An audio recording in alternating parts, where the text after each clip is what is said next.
Our first stop is in Khao Kamau district, southeast of Bangkok. Large amounts of rubber are grown here.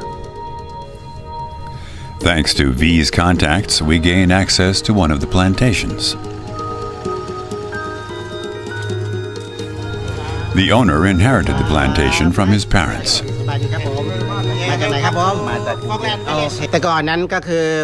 In the past, this area was rainforest. My parents cleared the whole area and started cultivating it. First they planted rice and sugarcane, but later they switched to rubber.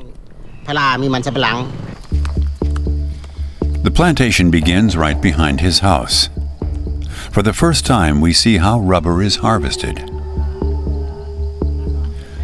The rubber latex drips out of an incision in the bark of a tree. It can be harvested in a liquid state, or through the addition of vinegar, as they're doing here, to get the rubber to solidify and harvest it in solid pieces. Bao Supat employs more than 50 workers on his plantation. Later, we will discover what kind of conditions they live in. Bao Supat has just planted new rubber trees, despite a glut on the market that's driven a steady drop in the price per kilo. We used to earn good money with our rubber.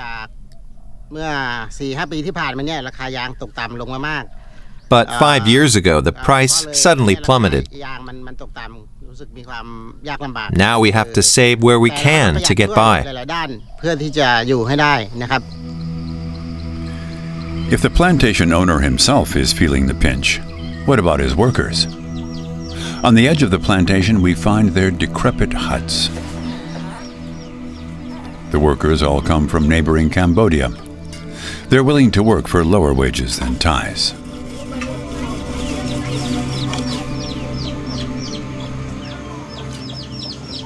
I work 12 hours a day, 5 days a week. Sometimes more.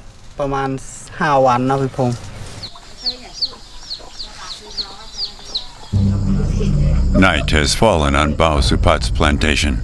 It's the best time to harvest rubber. The Cambodians are getting ready to go to work.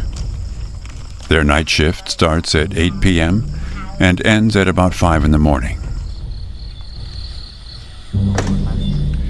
With just head torches for light, they slice deeper and deeper grooves into the tree trunks to keep the milky latex flowing.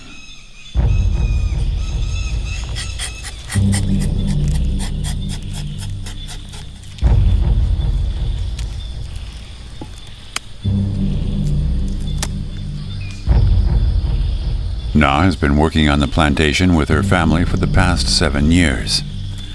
The 23-year-old can't read or write. I earn very little here, between 4,000 and 5,000 baht a month.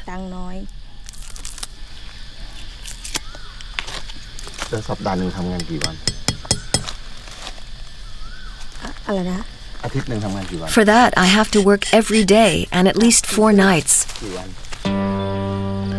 Hard night shifts for a mere 140 euros a month. That's around half of the minimum wage in Thailand, which is itself hardly generous. The family always gathers at 5 in the morning to eat, but sometimes they have to go without. In the rainy season, we can't work and don't get paid. Then we often don't have anything to eat and have to go hungry. When it gets light, Na's daughter heads off to school. She only gets to see her mother briefly. The rest of the family is going to bed.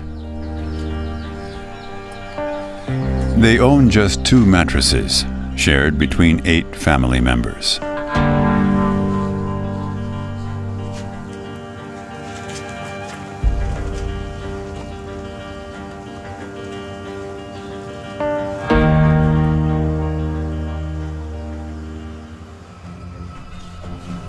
Outside is Na's brother.